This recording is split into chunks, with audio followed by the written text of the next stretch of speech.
La vision, c'est quelque chose qui se construit, c'est une projection, c'est la direction qu'on se donne. On change simplement de point de vue organisationnel et on change de perspective de travail, si vous voulez.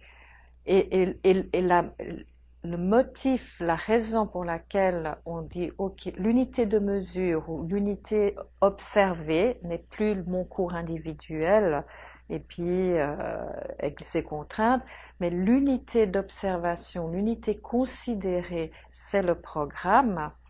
L'objectif de ça, c'est précisément de construire une vision collective du programme. Et ça, c'est vraiment l'enjeu qui est ressorti, en tout cas en Europe avec Bologne.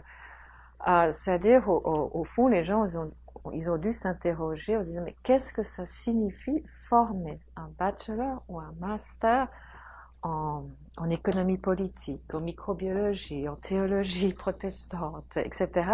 Donc, on a sollicité les gens pour dire, mais pour vous, c'est quoi former?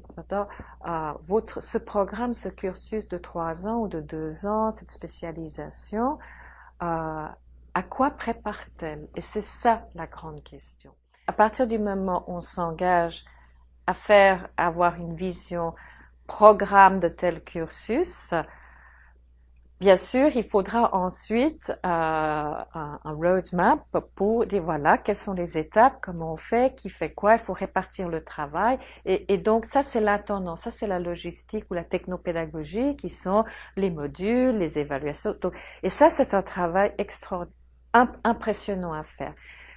Mon expérience, c'est qu'avant de se lancer là-dedans, on doit réserver un temps de construction de la vision commune. Un temps de construction pendant lequel les équipes pédagogiques vont s'approprier cette vision et se sentir appartenir à un projet. Là où ça échoue, là où il y a des conflits internes, là où ça peut exploser, et je le sais pour l'avoir vécu, c'est quand les gens ne peuvent pas entrer dans cette philosophie. Donc, il faut absolument, dans un premier temps, organiser un travail d'explicitation et de construction de la vision. Travail pendant lequel il faut aussi intégrer les contraintes. Donc, il y a des contraintes financières, il y a des contraintes institutionnelles, juridiques, etc. Mais de faire comprendre aux gens que bien qu'il y ait des contraintes ou des balises, moi je les appelle plutôt des balises, il y a un espace de créativité et les gens doivent s'emparer de cet espace de créativité. Donc ma recommandation, c'est d'avoir un accompagnement, de désigner un petit groupe qui va commencer à esquisser une vision, qui le fait en allant interviewer les collègues, en essayant de collecter des croyances, en essayant nous on appelle ça faire parler le terrain. Et puis ensuite d'organiser des demi-journées ou des journées de réflexion où les gens peuvent venir disant voilà, ça c'est un scénario, ça c'est une vision, et de permettre aux gens de réagir. Oui, je me reconnais. Ou ça, non, je me reconnais pas. Ou aussi d'inviter d'autres intervenants, surtout dans les formations professionnelles.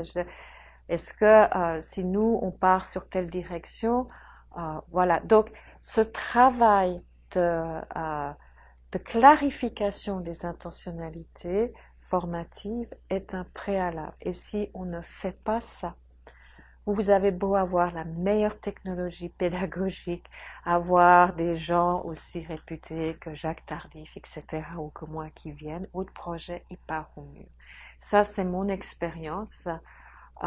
Et aussi ce que dit Philippe Pernoud, c'est que si on fait l'impasse sur ce travail d'explicitation de la vision, dans lequel il y a parfois des deuils à faire. Oui, on aimerait bien faire ça, mais on peut pas. Et on doit faire le deuil.